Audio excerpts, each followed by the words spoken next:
Alors en fait, au fur et à mesure que j'ai commencé à travailler dans ce monde, je me sentais pas très à l'aise au niveau du négoce. Je pense que j'ai subi des choses qui ne m'ont pas, sur lesquelles je n'avais pas d'interprétation, qui touchaient ma sensibilité. Et donc j'ai cherché en fait à essayer de trouver autre chose dans le vin. Donc j'ai commencé à naviguer un petit peu dans le vignoble, j'ai été voir différents propriétaires. Après mon travail, en fait, où le week-end, je partais en propriété, j'allais déguster du vin, et je me suis aperçu au fur et à mesure, en rencontrant des vignerons et en rencontrant des gens du vin, hommes ou femmes, je me suis aperçu, en fait, et on m'a indiqué plutôt que j'avais une dégustation terroir, en fait. Dans ce que j'ai pu déguster au fur et à mesure de mon parcours, je cherchais, en fait, une vraie identité. Pour moi, consommer du vin, c'est aussi se confronter à une personnalité. C'est ça qui me paraît l'essentiel. La deuxième chose qui est importante, c'est le plaisir que ça va donner. Je pense que le vin est un vrai passeport. Et donc pour moi, la matière doit être communicante. Elle doit rassembler. Et à travers la matière, on doit y trouver du plaisir et on doit communiquer ensemble. Dans mon interprétation du vin, ce qui est le plus important, c'est le raisin. J'insiste beaucoup là-dessus parce que je pense qu'on fait 90% de la matière dans le raisin. Donc effectivement, ça paraît logique, si on a une qualité de raisin de très bon niveau, on a de grandes chances de faire des très grands vins. Donc mon approche au niveau des viticulteurs passe d'abord par sa propriété, par rapport à ses parcelles. Quand j'ai été voir ses parcelles, ensuite, je vais voir le viticulteur. Et pour moi, ce qui est important dans le viticulteur, ou dans le vigneron, qu'il soit homme ou femme, ce qui est important, c'est son honnêteté.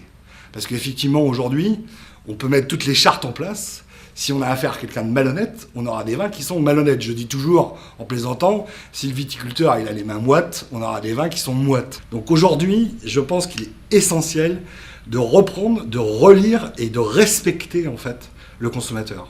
Il y a toute une génération dans le vin aujourd'hui, que ce soit des vignerons, que ce soit des négociants, qui ne respectent plus le consommateur. Ils se sont trop éloignés du consommateur. Le consommateur a cette capacité d'avoir du goût. D'accord ? Et donc il est capable de trouver dans ses goûts ce qu'il va aimer et pas aimer. Notre rôle à nous, c'est de lui présenter une panel de matières dans lequel il va se retrouver à un moment ou à un autre. C'est ça notre travail.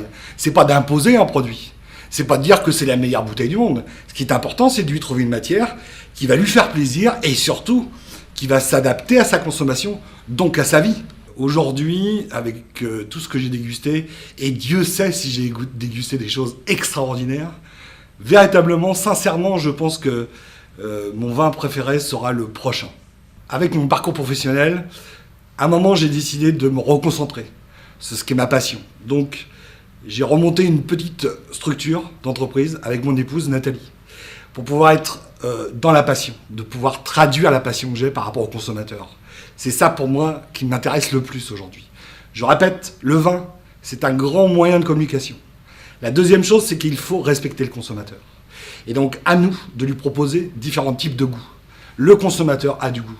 Et c'est lui, à la fin, qui devra choisir quel type de matière il va consommer.